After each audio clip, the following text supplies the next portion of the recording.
Chine, Shenzhen devient la première ville du pays à bannir la viande de chats et de chiens. En Chine, plusieurs millions de chiens et de chats sont abattus chaque année pour leur viande. Une pratique qui, contrairement aux clichés tenaces, ne concerne toutefois plus qu'une minorité de personnes dans le pays et qui est notamment remise en cause depuis plusieurs années par les citadins. La ville de Shenzhen, dans le sud-ouest de la Chine, a même décidé de bannir la vente et la consommation de viande de ces animaux à partir du mois de mai. Pour les autorités de la ville, le rapport des habitants avec les chats et les chiens a évolué. En tant qu'animaux de compagnie, ils ont créé une relation bien plus forte avec les humains que tous les autres animaux, explique-t-il arrêté. Bannir la consommation de chiens et de chats et d'autres animaux de compagnie est une pratique courante dans les pays développés et à Hong Kong et Taïwan. Une mesure qui répond également selon eux aux exigences et à l'esprit de la civilisation humaine. À lire aussi, dans un sanctuaire centrafricain, chercheurs et pygmées s'allient pour sauver le pangolin. L'ONG de défense animale HSI a approuvé cette interdiction, estimant que cela pourrait être un moment fort pour arrêter ce trafic brutal qui tue environ 10 millions de chiens et 4 millions de chats en Chine chaque année, dans des propos recueillis par la BBC. Cette mesure n'a a priori pas de lien avec la pandémie de Covid-19, même si des mesures similaires ont été prises concernant la viande d'animaux sauvages, comme la chauve-souris ou le pangolin, un temps suspecté d'avoir été le vecteur du virus. En revanche, la Chine a autorisé dans le même temps l'usage de billes d'ours, un remède traditionnel, dans le traitement des patients atteints du nouveau coronavirus.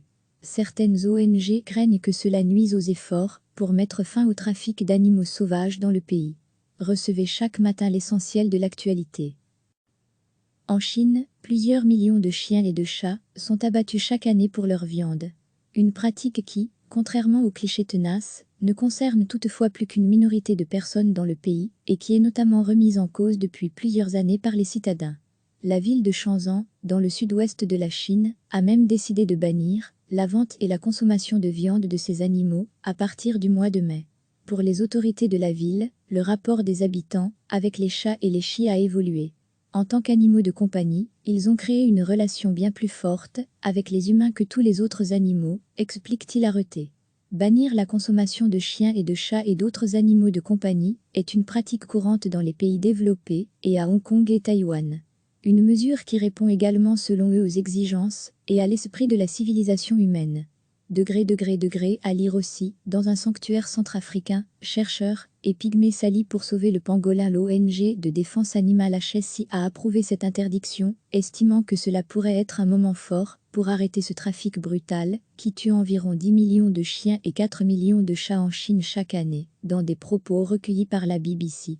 Cette mesure n'a a priori pas de lien avec la pandémie de Covid-19, même si des mesures similaires ont été prises concernant la viande d'animaux sauvages, comme la chauve-souris ou le pangolin, un temps suspecté d'avoir été le vecteur du virus. En revanche, la Chine a autorisé dans le même temps l'usage de billes d'ours, un remède traditionnel, dans le traitement des patients atteints du nouveau coronavirus. Certaines ONG craignent que cela nuise aux efforts pour mettre fin au trafic d'animaux sauvages dans le pays. Cliquez sur s'abonner pour recevoir les dernières nouvelles.